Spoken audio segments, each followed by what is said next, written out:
बहुत चेंज हो गया, सब जाने आप जो पुराने नए वाले इंडिया न्यूज में तो शायद फरोग अख्तर था पहले। इंडिया न्यूज में पहले फरोग अख्तर थे शायद। नहीं, पहले हम लोग आके खड़े। ये हमारा नाम राहुल रावत है। राहुल, आज कहाँ पे आए थे और क्या घटना हुई थी, पूरी बात बता दीजिए। जी, मैं श्याम नगर का रहने वाला, थाना सटेरी के पास, श्याम नगर में रामपुरम के पास रहने वाला हूँ। मेरे बड़े भाई है, उनकी हत्या हो गई थी और उनके हत्या के दौरान बगल वाले जो हमारे हैं, वो एक नाली के विवाद से ही बस उनको 2 दिन बाद आए और उन्होंने उनके ऊपर हमला कर दिया। हमला करने के बाद जो वो मर गए और उनको बैड हो गया और लाठी डंडों से मारा भी उन्होंने। मारने के बाद वो वहीं पे ख़त्म हो गए। ख़त्म होने के बाद मैंने पुलिस अधिकारी और कमिश्नर साहब से सबसे मैंने कहा कि हर जगह एप्लीकेशन लगाई, हर जगह गया मैं। तो फिर जाने के बाद मुझे हर आरोपी तो पकड़ गए, बस एक चंदन सिंह राजावत हैं जो, वो अभी तक नहीं पकड़े गए हैं। और काश मैं आज 1.5 महीने हो रहे, 2 महीने के लगभग हो रहे हैं, आज भी उसका कोई भी आता पता नहीं है। ना ही उसे पकड़ा जा रहा है, ना ही कुछ किया जा रहा है। और प्लस उनके बावजूद मैंने उनको दिया, वो सीसीटीवी कैमरे और फुटेज सब में हैं वो, पर पुलिस उनको गिरफ्तार करने की कोशिश नहीं कर रही है, उनको बचाने का प्रभाव कर रही है। क्यों गिरफ्तार नहीं कर रही? क्योंकि वो बाहुबली नहीं, वो बस अपने आप को बीजेपी का पार्टी नेता कहते हैं, अपने आप को बताते हैं कि मैं बीजेपी का पार्टी नेता हूँ। इस दौरान वो उन्हें गिरफ्तार नहीं कर रही और मैं यहाँ नहीं, कमिश्नर, पुलिस अधिकारी और हर जगह मैं जा चुका हूँ, लखनऊ तक भी मैं जा चुका हूँ। उसके बाद भी आज तक चंदन सिंह का कोई पता नहीं है और उसे निकालने की कोशिश भी कर रहे हैं। कल मैं कमिश्नर ऑफिस भी आया, वहाँ पे मुझे कमिश्नर सर से मिलने भी नहीं दिया, उनसे पेशी नहीं कराई गई। अब आप न्याय नहीं मिल रहा है, जिनकी मौत हुई उनका क्या नाम था, उनकी शादी कब हुई, किस तरह से हुई? जी, उनका नाम सोनू रावत है। उनकी शादी 29 मई को हुई थी, जिस दौरान वो 29 मई को ही ख़त्म हो गए थे। और उनका एक बेटा भी है 7 साल का और उनकी एक पत्नी भी है, जो एकदम मनमोहित उससे एकदम से पागल टाइप पे हो गई हैं। मतलब कुछ ना सोचती ना समझती हैं, बस ऐसे बैठी रहती हैं, कुछ उनका वो नहीं है रिएक्ट। किसी प्रकार कोई धमकी वगैरह मिल रही है क्या? धमकी नहीं मिली है, बस आए दिन मतलब एक बार ऐसा हुआ कि रात में 4-5 लोग आए हुए थे, मेरे घर पे टार्च मार के भी देखा गया था। फिर उसके बाद से वो चले गए, आया नहीं कोई फिर।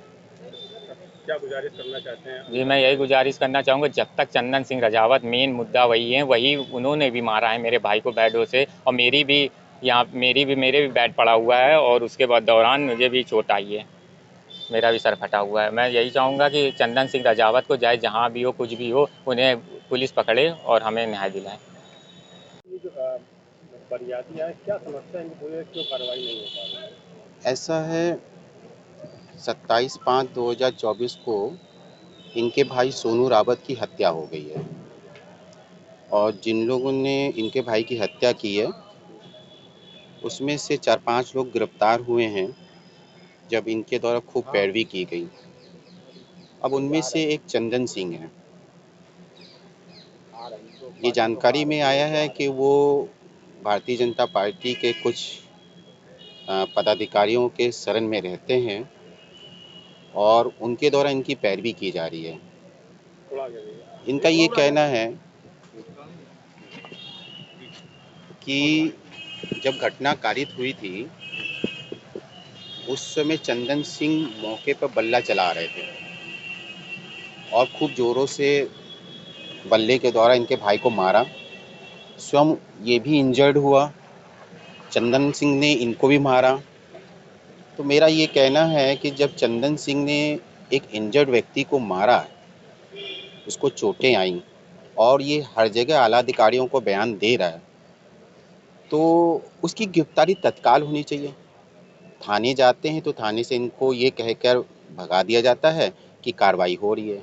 मेरा ये कहना है कि यदि आप कोई कार्रवाई कर रहे हैं तो आप उस पकड़ में नहीं आ रहा है तो आप उसके लिए इनाम घोषित करिए, 82 की कार्रवाई शुरू करिए, 83 की कार्रवाई करिए।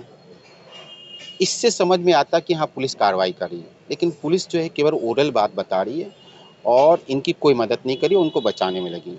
कल ये कमिश्नर साहब से मिलने आए थे तो यहाँ पर जो इनके अधिकारी जो इंस्पेक्टर साहब हैं उन्होंने साहब से मिलने भी नहीं दिया। ये आज पुनः मेरे पास आए तो मैंने कहा चलो मैं देखता हूँ। इसी मामले को लेकर हम लोग अभी आए थे, यही एक मामला है इसका। चंदन सिंह किस टाइप के है जो आरोपी है, क्या बहुत ज़्यादा बाहुबली या पावरफुल है सरकार में? जी, ये बिल्कुल निश्चित रूप से बाहुबली और पावर में तो है ही है, इसीलिए उसकी गिरफ्तारी नहीं हो रही, उनके लिए इनाम भी घोषित नहीं हो रहा, उनके खिलाफ 82 की कार्रवाई भी नहीं हो रही। स्पष्ट पता चलता है कि पुलिस उनके दबाव में है और जबकि इंजर्ड व्यक्ति कह रहा है कि उन्होंने खुलेआम बल्ला चलाया और उसके बल्लों से ही उनके भाई की खूब ज़्यादा चोटें आई थी और ये भी चोटिल हुआ। और जब इंजर्ड व्यक्ति बयान दे रहा है तो पुलिस को तत्काल इसमें संज्ञान लेना चाहिए। सीसीटीवी फुटेज भी था। हाँ, सीसीटीवी फुटेज भी है, उसमें साफ वो दिख भी रहा है। क्या लगता है कमिश्नर? यदि कमिश्नर साहब नहीं सुनेंगे या यहाँ के आला अधिकारी नहीं सुनेंगे तो मैं इस बार पूरा प्रयास करके माननीय मुख्यमंत्री महोदय से मिलूंगा और इनकी जो समस्याएं हैं उनके पास रखूंगा।